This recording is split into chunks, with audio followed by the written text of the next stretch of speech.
Hello, everyone. Welcome back to Opinionated Lushes Books and Booze, where we invite indie authors onto our platform to talk about some of their works, do a little reading for you, and talk about indie authoring. I don't know, writing and everything else. So I'll throw it to Dawn so she can introduce this week's author. Hey guys, gals, theys, and thems, and thank you for joining us again on Books and Booze. Today we have Brenda joining us. Hi, Brenda. Hi. So tell us a little bit about yourself, where you're from, um, anything, your favorite drink. I want to hear it all. Okay, well, I came prepared. I'm drinking Kahlua and cream. So, Ooh. yeah, Ooh. my name is Brenda Tetreault. I am originally from the west coast of Oregon. I was born and raised there. Joined the military, married my husband, got out, went to Japan, and now we live in Delaware. And Ooh. as Wayne says in Wayne's World, hi, we're in Delaware. Yeah. Thank God there's so much to do in Pennsylvania, Maryland, and Virginia, and all the states around Delaware. Because, yeah, aside from the beach, there's not a lot here. um, We're Canadians, so we uh, don't. There's not a I lot here. the closest I've gotten to Canada is the bridge on the American side of the bridge at Niagara Falls, and that was just a couple of years ago. And then COVID The hit, Peace Bridge. yes, the Peace Bridge. I couldn't think of what it was called. I was going to call it the Rainbow Bridge, but that's Well, something there's else both. There's the entirely. Peace Bridge and the Rainbow Bridge. They're both there. Oh, okay. Well, I did not know that. But yeah, Neither did I. we, my husband and I were in Niagara Falls a few years ago. Of course, we did the Maid of the Mist and the whole thing, and absolutely loved it. And we didn't have our passports, and they weren't allowing us anybody in, even though we had our military IDs, which kind of constitutes as a passport everywhere else. But it's okay. We got to get them renewed anyway. So someday. Someday our goal is to go back and see Niagara from the Canadian side and have some real authentic poutine and all that good stuff. Yes.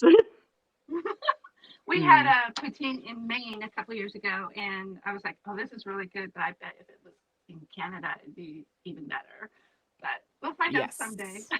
Now Get you your can have cheeseburger. everything on poutine. Everything's on poutine here Oh, nowadays. Oh really? yeah, Like you they get switched up. yeah, Mm, yeah, like you get the gravy and cheese curd, mm. but now you can get like pulled pork poutine, cheeseburger poutine, bacon poutine, breakfast poutine, Yep. hangover Oh, poutine. hangover poutine. Now All that the sounds yeah. interesting. That sounds really interesting. I wonder if it's got a fried egg on it. Probably. It It does. does. You know. And some hot sauce. Oh, Yep. great. That It's sounds good. awesome. Yeah, Definitely have it's to a look favorite into of that. mine. But yeah, I like to travel. Like I said, I was in the military for 2 years. I was in the Air Force for 2 years. My husband served 20 years. And we actually met in California. And about 9 months later, we said, "Hey, let's run off and get married." We were literally the insta love couple. Only Aw. Mm. only I denied it for a while. um, when he said those three little words, I looked at him and said, "Oh, honey, no, you don't." And I was, Not yet. I'm not ready. I just had to break up, and I was just like, no, really, you don't. You really don't want to do that. You do not want to fall in love with me. And he, to this day, he will tell me how terribly I crushed him that day. But he stuck around. I was this spoiled, rotten little brat bitch, and he stuck around. And it'll be 31 years married this summer. Aw. And I mean, hey, he persevered and he stuck it out, and I guess he won. Who's So never yeah. I may have denied it initially, but yes, it was literally love at first sight for both of us. And so when people tell me, "Oh, instant love doesn't exist," I'm like, let me show you 30 years of insta love, you know. And everyone's like, happily ever afters don't exist. Let me show you 30 years of happily ever after. And that's why I write the books that I do. You know, yeah, sometimes there's insta love, sometimes it's a slow burn, but it's always a happily ever after. And that's because that's what Aw, I got. that's amazing. Do you want to tell us a bit about the book you're going to be reading from today? I'm sorry, say again? Would you like to tell us a bit about the book that you're reading from today? Oh, absolutely. I'm going to be reading from Tempted, the first book in my Nightshade series. This is actually my second series. This is the story of Roman Arsenault, who is what's known as a vampire in Romanian folklore. Is half human, half vampire, all badass. They pretty much exist to destroy Strigoi. And Strigoi are vampires or witches who have been starved to the point of bloodlust, where they are pretty much like the Terminator. They're very much unstoppable. You literally have to cut their heads off, cut their hearts out, and do Yeah. everything to kill these things. And they will die. You just have to know how to do it. Roman's kind of one of the few guys in the world that can still do it. Sabrina is maybe human socialite who is the only daughter of a city councilman and his upwardly mobile wife. And they really only see her as nothing more than a prop for their own social upward climbing. And when she realized at a young age that they really didn't give two shits about her, she actually started acting out. And it is during one of these instances of acting out that Roman and Sabrina actually meet, and they go through their trials and tribulations, and they eventually live happily ever after, I guess. We'll see. That's amazing. Awesome. Okay, well, I'll get the drink words ready for our listeners out there, and Dawn, so she can write them down in case she forgets. Yes, So our drink words for this is Roman, Sabrina, Sabrina. kiss, lips, Lips. and sexy. Woohoo. Mm-hmm. Slip, sexy Yeah. Sabrina, and Roman. All right, I got this. Now I went Okay. a little PG-13 here, but there's still a little spice. But it's short and sweet. But I really enjoy this chapter a lot. So I'm excited to hear it. I'm going to mute my mic so you don't have to hear any of my slurping sounds Same. during your reading.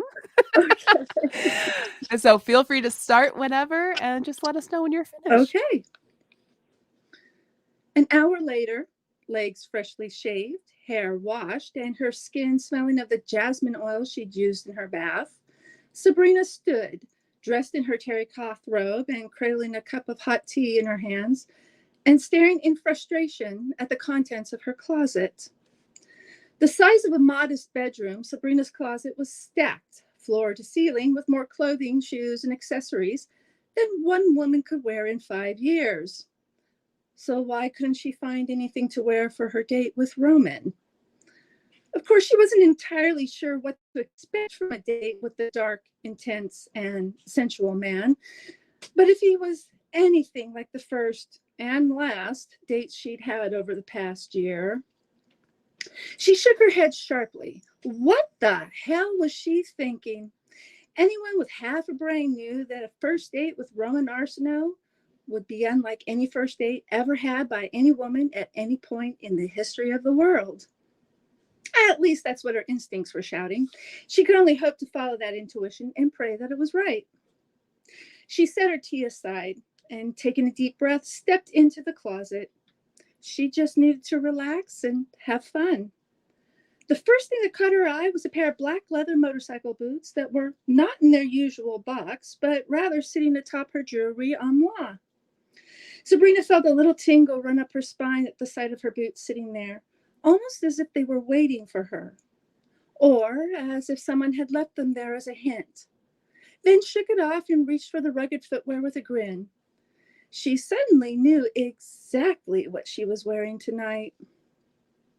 Her doorbell chimed at precisely 7 p.m., and Sabrina smiled brightly in appreciation for Roman's manners.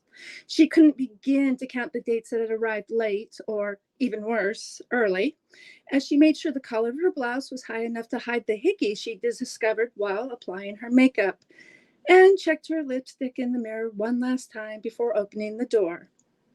She vaguely remembered the feeling the moment he'd marked her, but at the time hadn't thought anything of it. Now she could only hope to keep it covered from her mother's eyes until it faded. The last thing Sabrina wanted was another lecture from her mother, and a hickey was a good way to set herself up for one. Grinning, she reached for the doorknob, swung open the door, and promptly sucked in an appreciative breath the moment she laid eyes on Roman. He was dressed in black trousers and jacket. He wore no tie, and the top two buttons of his silk charcoal gray dress shirt were undone. His shoes were black, but unshined, and the watch that graced his wrist was an understated matte silver. His hair looked soft and curled enticingly over his ears and along his shirt collar. He wore no rings or pendants, and for that, Sabrina found herself feeling ridiculously relieved. She'd found that she could predict the level in which she'd enjoy an evening with a date by how much jewelry they wore. The more they wore, the less she enjoyed herself. Her smile grew wider as she greeted him. "Hi," she sighed, feeling breathless and excited. Roman almost didn't reply. He was too busy gawking at the gorgeous vision before him. Though it had been mere hours since he'd last seen her, Roman's memories paled in comparison to the lovely reality of Sabrina Donahue. Her skin seemed more luminous than he remembered, her body more lithe and beautiful than even his excellent memory could recall. And the fact that she'd somehow managed to echo his own style of downplayed chic and added her own little touches of punk had him grinning all the more. And he was finally able to unglue his tongue from the roof of his mouth long enough to return her greeting. It was that grin that made Sabrina realize she'd chosen her outfit well. Her leather motorcycle boots were on her feet, her legs clad in black stockings held up by a black satin garter belt over a matching pair of panties. Her black leather skirt was just long enough to not be embarrassing or indecent, and her dove gray silk blouse was unbuttoned, just enough to allow the lace of her sheer black bra to play peekaboo. Like Roman, she'd chosen silver as her jewelry, and she wore a pair of simple matte silver teardrop-shaped earrings, and around her neck was a black leather cord from which hung a simple matte silver teardrop-shaped pendant.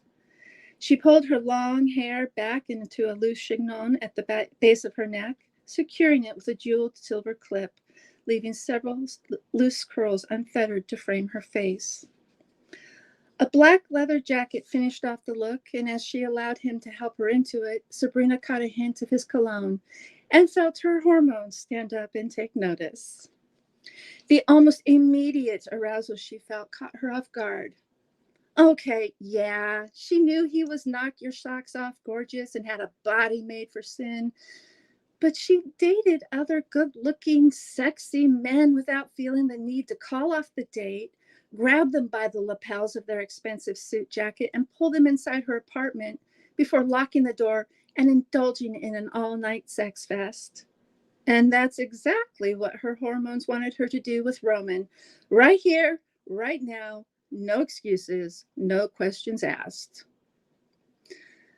So, what do you have in mind for tonight? Sabrina couldn't believe that sultry purr of suggestion and invitation was her voice. Maybe he'd been thinking along the same lines as she and would suggest exactly the same thing she'd just been fantasizing about. A girl could always hope. She grabbed her little black clutch purse and closed the door of her apartment and leaned back against it as Roman leaned in close, caging her as he placed a hand against the door on either side of her head. "Oh," he murmured, trailing his lips along her jaw to her ear. "A little of this, perhaps a little of that." His warm breath over her ear caused her skin to erupt into goosebumps, and she gave a little gasp as he caught her earlobe in his teeth to give it a gentle tug. Her eyes drifted shut as his lips continued their foray down her neck, and she arched her head back to give him freer access. Her hands came up to clasp his head, and as his lips made a return foray up her neck, she was able to angle herself until his lips settled over hers, and she was once again drowning in the heat and the taste of his kiss. She arched into his body with a murmur of supplication, and when she felt him press into her, felt the heat of him branding her so deliciously, she groaned and neighed. On and on the kiss went, spinning out of control. Tongues dueled, breaths gasped, hands wandered and touched. Voices broke and needs rose. Once again, Roman's mouth traveled along the line of her neck, coming to rest at the wild pulse point at her throat. She felt the warm, wet heat of his tongue as it swept across the throbbing point, and just as she would have melted further into him, she felt him pause, almost as if he was trying to decide something important. And just for a moment, for a brief, intense, insane moment, she felt the impulse to urge him on, to tell him to bite, to taste. An odd, frightening, thrilling, and dark desire swept through her to feel his teeth against her skin, to feel his bite within her flesh. And she fell still as confusion crowded aside the lust she just luxuriated in. Roman felt the change fall over Sabrina, and with a rueful chuckle against her throat and one last sweep of his tongue against her slowing pulse, he managed to take a step back from the warmth of her body. He hadn't fallen ill as he had expected to after taking that small taste of her blood earlier in the afternoon, and the temptation to indulge in a long, leisurely tasting of her pounded through him, making his canine teeth ache and grow longer in his mouth, even as his body longed to be buried deep inside her, driving them both to complete and utter surrender as he did so. Soon, he said against her ear, his breath making shivers of fire shoot through her blood as desire rekindled. Very, very soon. Sabrina shivered at the promise in his husky whisper and was relieved to see that Roman seemed just as turned on as she was. She could hear it in his raspy voice, in the rough sound of his breathing, and certainly felt it in the rigid heat of his cock when he pressed into her one last time, butting up against her damp and achy core. Then, before she could do more than draw in a shaky breath, he was offering her his arm and escorting her to the elevator. And Sabrina found herself wondering if her panties were ever going to be dry again. Woo! That was I almost good. I finished got all my drink. I know. This is like, whoa. Refill. Well, that was some foreplay. Whew. I'm even getting a little red. Is it a little warm in here? Whew. Hmm. That was good. That was Thank you. good. Thank you. And it just gets hotter from there. So what made you choose your genre? Okay, so like I said, I love to travel, and I grew up on the Oregon coast, and as a kid, my whole family, we traveled everywhere you could possibly travel on the entire Western Seaboard. Let me tell you, there were a lot of long summer road trips in the back of the family truckster, if you know what I mean. But the thing that fascinated me the most about when we traveled was the ghost stories, the folklore, the legends.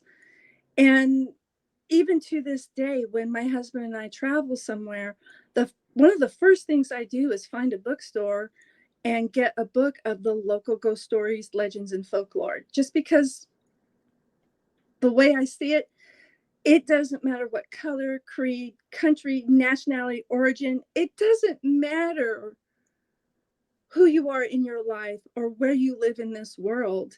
The one thing that connects all of us, not just the color of our blood, but the passing down of legends and folklore, and every culture in this world has at least one ghost story. More than likely about 1,000 ghost stories. So, most people are like, oh, I love the food when I travel. No, I love the ghost stories when I travel. When I was a teenager, my friend introduced me to Johanna Lindsay, romances. And this was back in the 80s when Fabio was on the covers. So we had the torn bodice and the wind sweeping through his hair kind of thing going on. And they were okay. You know, I devoured romance novels like most teenagers devour French fries and milkshakes. But there was just something missing, you know, and it just wasn't holding something for me. And then probably in my late 20s, I discovered Gina Showalter and the whole paranormal romance genre. And I was like, wait a minute. You're telling me we can combine ghost stories, folklore, and legends with... I could do vampire romances? Really? Because I'd always loved Dracula growing up. I loved the movies. I read the book. Yeah. Yep. I don't know how... I mean, I've seen every iteration of Dracula out there, and I've probably read every iteration as well. And so when I realized that I could write a romance with vampires and with dragon shifters and immortal men, and I was like, oh crap, here we go. And my first book is actually the first book of my previous series, the Bounty Cove Chronicles, and that was based on family history and legends and such and ghost stories that my grandmother taught me as a teenager. And that's when I said, let me try my hand at this. And I wrote the first book. It's called The Witcher Legacy. And I went on from there. And this is... Tempted is my 7th book overall. There are...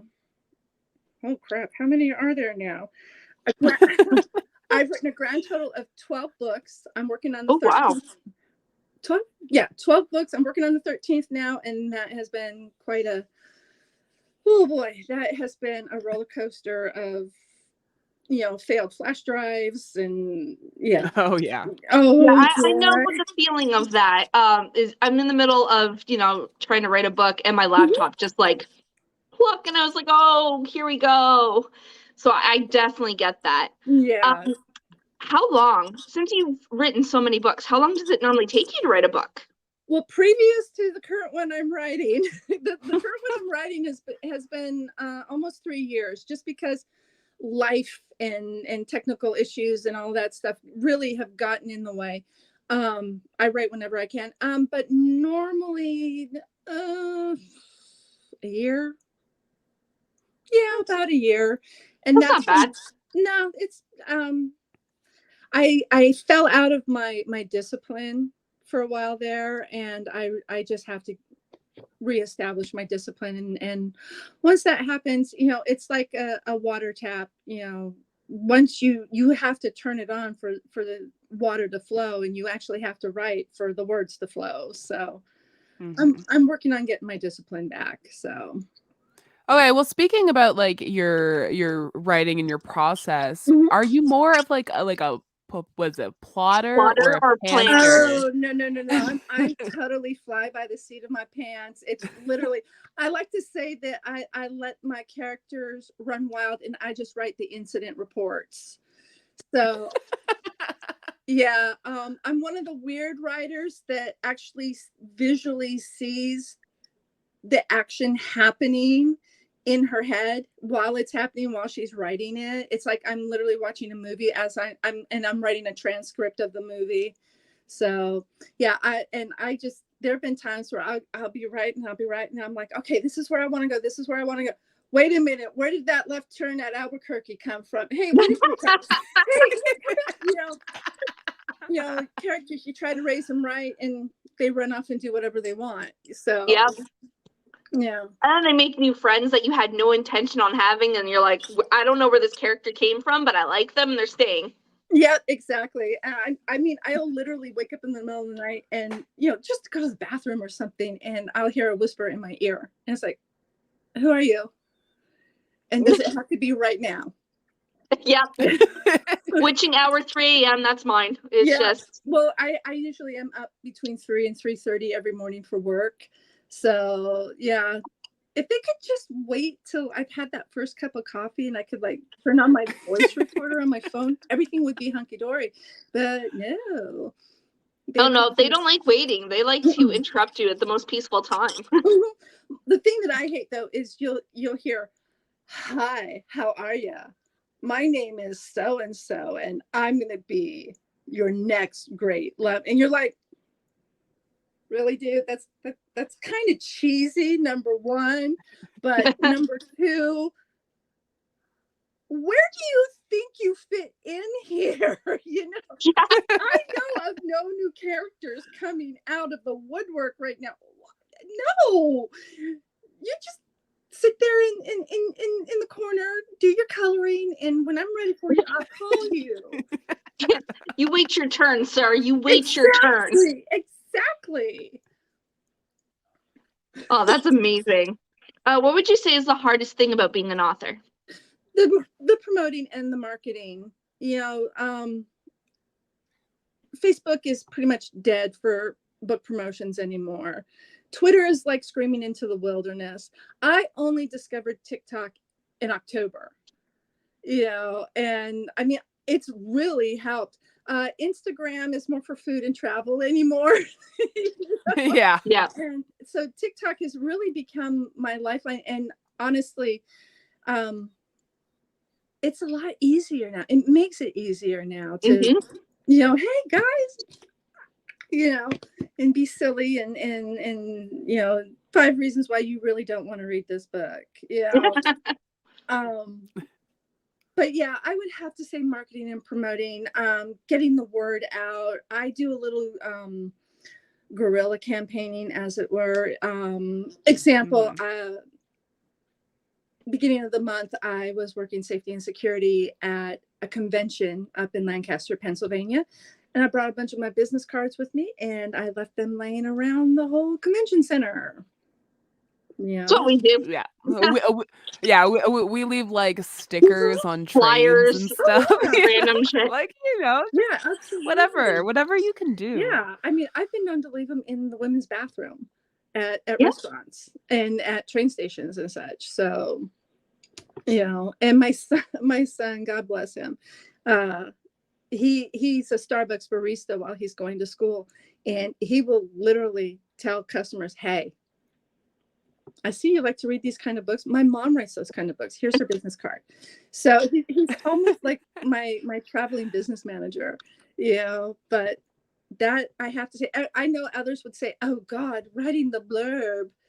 No, I would rather write 800 new book blurbs and each one be different than have to spend more than a couple hours a week doing marketing and promoting. Because you just don't know what's going to hit, you know. Yeah. You can take a look and you can study the trends, but the moment that you lock in, that's the moment something else takes over. Yeah. So it's really hard to anticipate, but I think I'm getting better at it. So we'll see. Yeah. So since you fly by the seat of your pants, do you find you have to edit a lot in your writing? I actually edit as I go. I'm one of these people, and I mean, there are some school of thoughts out there that say, do not edit before you finish the first draft. I'm like, bitch, please. I was taught how to write book series by, Daddy George Lucas, and there's always a trilogy, and there's always a first, middle, and end act, and there's always a first, second, and third in the trilogy, and they don't necessarily have to come in order. So, but when I reopen my manuscript for a new day of writing, I will go back to the beginning of the last section that I wrote, and I'll be sitting going, well, did I really mean to use that word? I don't think I really meant to use that word. Let's change that word. And I know I did, and I'll sit there going,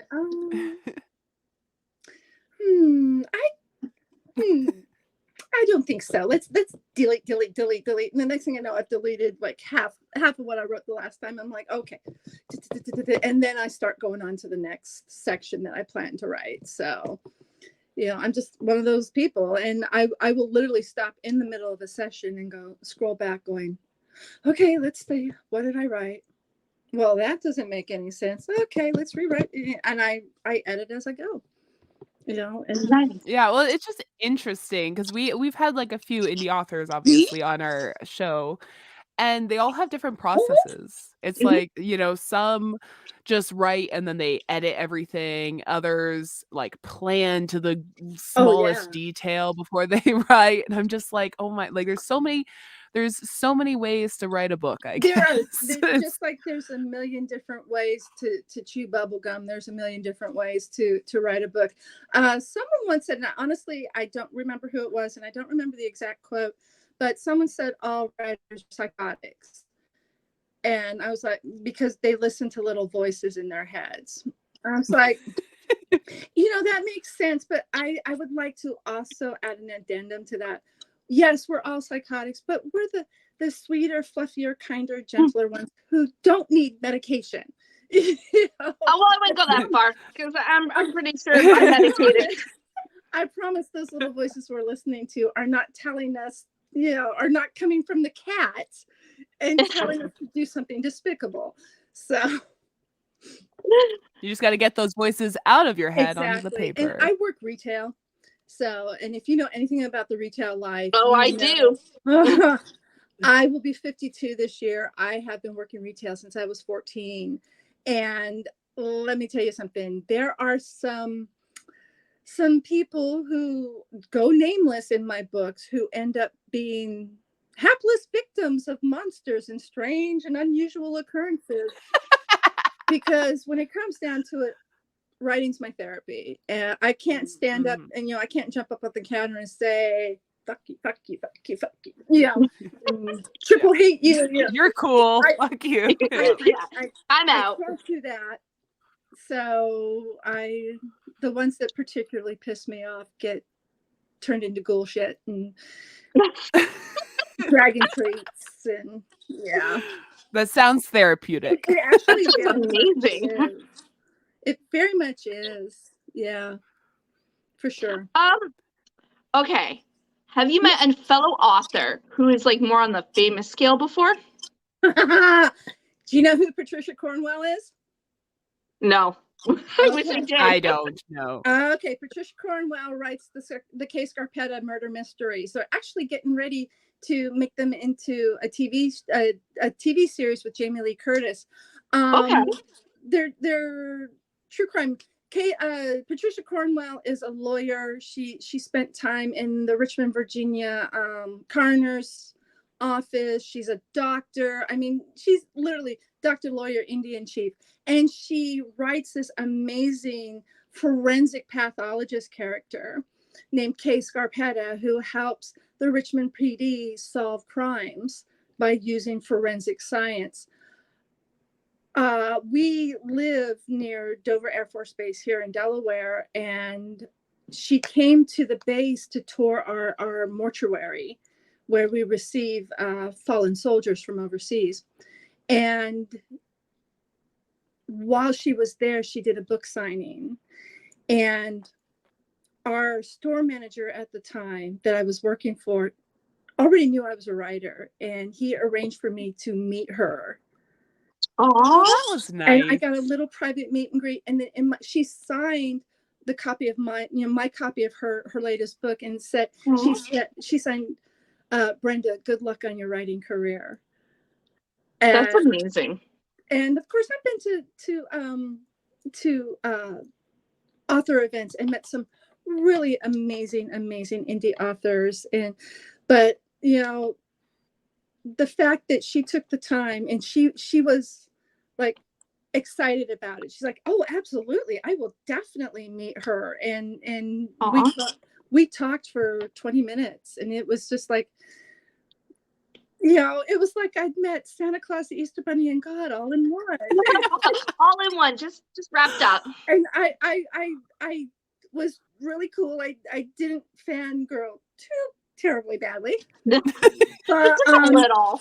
I had literally read all of her books up to that point multiple times. I had my favorites. I literally would have like a battered paperback copy in my car or in my purse, at work under the counter. I was working at the flower shop that was just down from the store that we were working, that I was, that was taking place in. So, flower shop is not always the most hopping scene on the planet. So if I wasn't writing a book, I was reading a book. So it was it was amazing.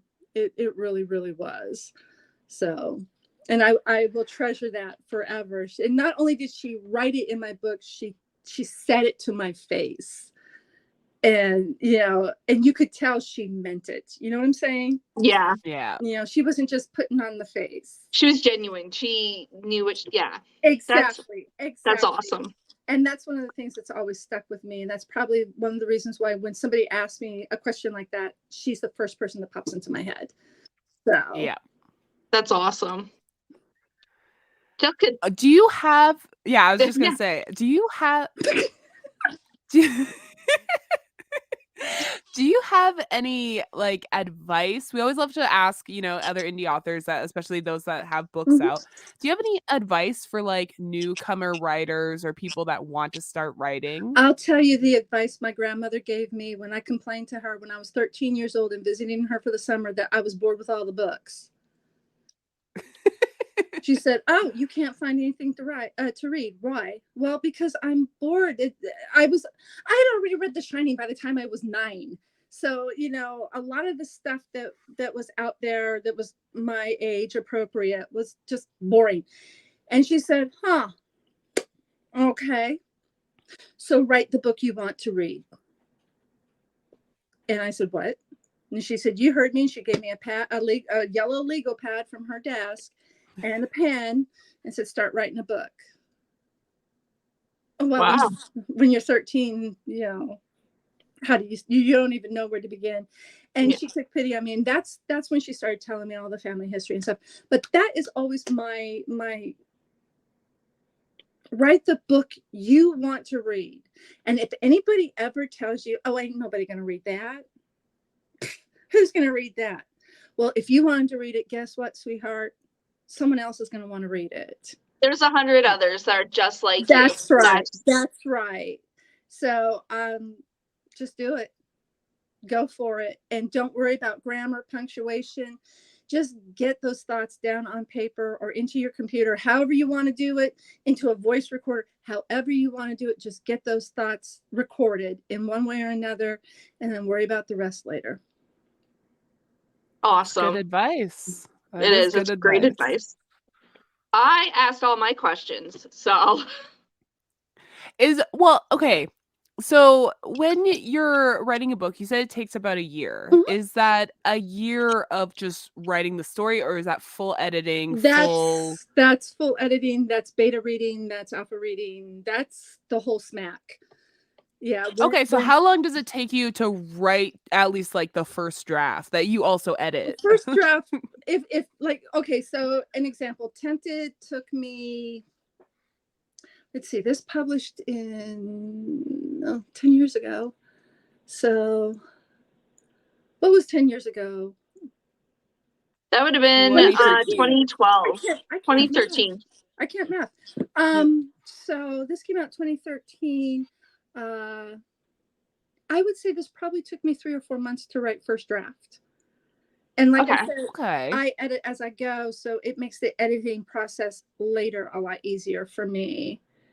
Because by the time I'm going into my second, third, and fourth rounds of editing, it's pretty much cemented the way I want it. And by the time that's happening, it's usually just grammatical and, hey, did you mean to write there instead of that? Kind of thing. Yeah. So. Yeah. Just grammar, yeah, really just the polishing is really what's left once I'm done writing that first draft, because like I said, I edit as I go.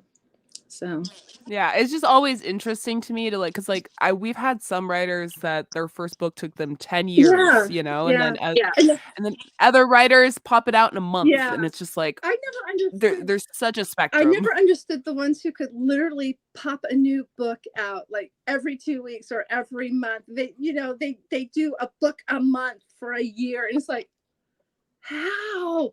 I thought I was pretty fast, you know? I'll tell you how. They don't have kids. That's how. They don't have little Kids, human Yeah. demons dogs. bugging them. Yeah. Yeah, I'm a wife, I'm a mom, and I work almost full time, you know, so yeah. So the fact that you're still able to like be this prolific in your writing, like 12 books, like that's a lot. Some people spend their whole lives writing that first one. Right, right. Yeah. Yeah, So, that'll be And me. those are truly the labors of love. Those are the ones who yeah. said, damn it, I am going to finish this book. I am going to write my story come hell, high water, and you know, whatevs. And those are truly the labor of loves. I'm just trying not to get psychotic. So Do you Kids, think you'd okay? ever write other Do you think you'd ever write other I've genres? actually been dabbling in what I call Hallmark romances, you know, the clean ones, the ones they could adapt into Hallmark. I love like murder mysteries and Agatha Christie and, like I said, Patricia Cornwell. However, I just don't feel like my brain is geared for that kind of genre, and I know I'm definitely not geared for science fiction. So I have a feeling if I'm gonna write something other than paranormal, it's probably going to be clean romance, sweet romance, you know, Contemporary. Yeah. contemporary, that kind of thing. Yeah. And Okay. everyone's like, oh, you know, you got some funny stuff in your books, only accidentally. Yeah. I don't sit there and go, oh yeah, that's gonna be so funny. No, you know, usually if you find something funny in a book that I've written, it's been purely accidental. So, It's kind of how my That's life good. is. Everything's That's good. accidental. Accidentally funny or just accidental? Like, you're just like, oh no, it's an accident. Well, no, it was accidentally accidental funny. and then it turned funny. So Yeah, it's like, oh wow, you know, okay, you know, I like I said, I let them run wild. I tell them what they want to, you know, they tell me what they want me to write, and I write up the incident report. So if someone cracks a one-liner or something, it goes in, and just, you know, I don't have any Yeah. inherently funny characters or anything like that, but every now and then someone says, oh my god, that character is so funny, he said the funniest thing. I think the closest thing I have is Marty, my sawed-off unicorn. Yeah. think Danny Right? DeVito as a unicorn. Yeah, that's pretty funny. yeah, He belches in Princess's face. He, you know, he likes his stogies and single malt mash, and yeah, he's Danny DeVito in unicorn form. So I'm the garbage man. I'm the trash man. I take out the trash. That's all. Danny DeVito. Well, that's great. Is there anything else you want to like talk about when it comes to your writing? I've asked all my questions, so I just want to like open it up if there's anything specific I that we have a might have question. missed I that have you a think is question. important. Oh God, go. Okay. Do you have a special ritual while you write? Like, do you need to get a special candle lit? Do you have to have a drink? Do you have to have a special notebook, a special pen? Like, is there okay, a ritual? every time I start a new book, I get a new notebook, a new set of pens, and I have not just black and blue ink. I have sparkly glitter ink and pinks and purples and whatnot. And then I have like cute little pencils with cute little erasers. That's for traveling. That's when I'm outside of the house. If I'm at, and then I'll come home and I'll just transpose that into the computer. But if I am at home sitting down for a full-on writing session, and like I said, I got to get my discipline back. But usually what I end up doing is, yes, I either light a candle or I have some kind of essential oil going. You know, I got my unicorn lights lit that I have strung across my office windows. And I always have to have a bowl of ramen soup. I love eating ramen while I'm writing. And then I have a snack drawer that has like peanut butter cracker sandwiches in it. A couple of those, because yeah, I don't. And I have a little mini fridge that usually has the little 7-ounce sodas, you know, because every now and then Yeah, the little cans. Yeah. Yeah, every now and then I want a little Coke or something to go with it. And Yeah. So I have a snack drawer, but I always have to have a bowl of ramen noodles while I'm writing. That's so cool. That's I interesting. never would picture Yeah, ramen. Yeah, we that's haven't a new heard that one. one before. That one's new. Yeah. Yeah, Well, so you're unique. Well, I hope so. We spent 4 years in Japan, and I got kind of addicted to ramen noodles then. And my son, who was born there, loves all things Japanese and ramen noodles, and so yeah, always got to have a bowl of them. Fair. Ramen is pretty good. Yeah, it Yeah, is. So yeah. Even the cheap 40-cent packets will do in a pinch. It doesn't have to be gourmet. I'm not picky as long as Yeah, it's Mr. ramen Noodle noodles. works. Yes, ramen. ramen. Yeah. Awesome. Well, I want to open up this so that you can plug in any socials that you have. Let the listeners know where to find Well, you. you can find me on Facebook at Brenda Tetreault Author. You can find me on Instagram, Twitter, and TikTok at Nightshade_Mama. And you can find my books on Amazon for Kindle, KU. They're in print, and you can also get them through Audible. Ooh. Nice. And for our YouTube watchers, you can see the little Amazon store link just listed below, as well as we'll have all the links to all the socials in our description. So they'll be able to find you. We'll make sure. Cool. Yes. Well, if yeah. So I have no more questions. Dawn, you said you had no more questions. I'm good. Okay. I'm good. We're You're good. good. Thank you so much for being on. This was fun and like again, unique answers. We haven't had ramen yet. So Yeah. Thank you so much for having me. I've really had a great time. I haven't had It's done been one a of these pleasure. I haven't done one of these in Yeah. so long. I kind of forgot how to do it for a second there. We forget forget how to every do it, and I do time. it quickly. We just make it up. Just kind of wing it till you make it. Yeah. Yeah, Basically. exactly. Well, thank you again All so right. much for joining us on this episode of Books and Booze. So we're going to say a good night, everyone. And once again, make sure to check out the description where all the links will be available. If you liked that reading, you can get that book. Bye, Bye. Good guys. night. Night.